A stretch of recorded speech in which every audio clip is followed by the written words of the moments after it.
തദ്ദേശ തെരഞ്ഞെടുപ്പിൽ എറണാകുളം ജില്ലയിൽ യുഡിഎഫിന് മുന്നേറ്റം. കൊച്ചി കോർപ്പറേഷനും ജില്ലാ പഞ്ചായത്തും അടക്കം ഭൂരിപക്ഷം തദ്ദേശ സ്ഥാപനങ്ങളിലും യുഡിഎഫിനാണ് വിജയം.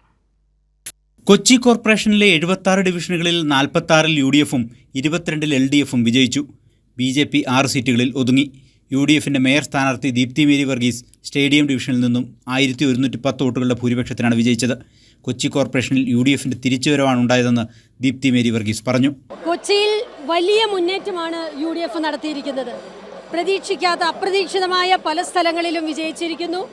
റിബൽ ശല്യം എന്ന് കരുതിയ പല സ്ഥലങ്ങളിലും നമ്മൾ വൻ ഭൂരിപക്ഷത്തോടെ വിജയിച്ചിരിക്കുന്നു. ഈ സ്വീപ്പിംഗ് വിക്ടറി എന്ന് പറയുന്നത് കൊച്ചിയിലെ നഗരസഭയിലെ ജനങ്ങൾക്കുള്ളതാണ്. അവർ ആഗ്രഹിക്കുന്നുണ്ട് യുഡിഎഫ് തിരിച്ചു വരണമെന്ന്. യുഡിഎഫ് റിബലായി മത്സരിച്ച ബാസ്റ്റിൻ ബാബു ചുള്ളിക്കൽ ഡിവിഷനിൽ നിന്നും മുന്നണി സ്ഥാനാർത്ഥികളെ പരാജയപ്പെടുത്തി നഗരസഭാ കൗൺസിലിലേക്ക് തെരഞ്ഞെടുക്കപ്പെട്ടു. എറണാകുളം ജില്ലാ പഞ്ചായത്തിലെ 28 ഡിവിഷനുകളിൽ 25 യുഡിഎഫിനാണ് വിജയം.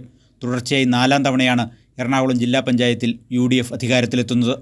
ജില്ലയിലെ 13 നഗരസഭകളിൽ 11 യുഡിഎഫ് വ്യക്തമായ ലീഡ് നേടി. ഏലൂർ നഗരസഭയിൽ എൽഡിഎഫും തൃപ്പൂണിത്തുറ നഗരസഭയിൽ എൻഡിഎയും ഏറ്റവും വലിയ ഒറ്റകക്ഷിയായി. ഏലൂരിൽ സ്വതന്ത്രർ വിധി നിർണ്ണയിക്കും.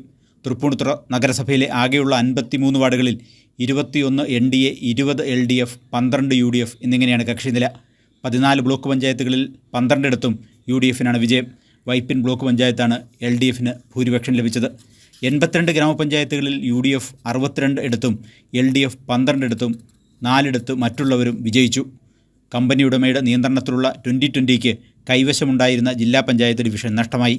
മഴുവന്നൂർ, കുന്നത്തുനാട് ഗ്രാമപഞ്ചായത്തുകൾ നഷ്ടപ്പെട്ടപ്പോൾ ഐക്കരനാട്, തിരുവാണിയൂർ, കിഴക്കമ്പലം എന്നിവ 2020 നിലനിർത്തി. കൈരളി ന്യൂസ്, കൊച്ചി.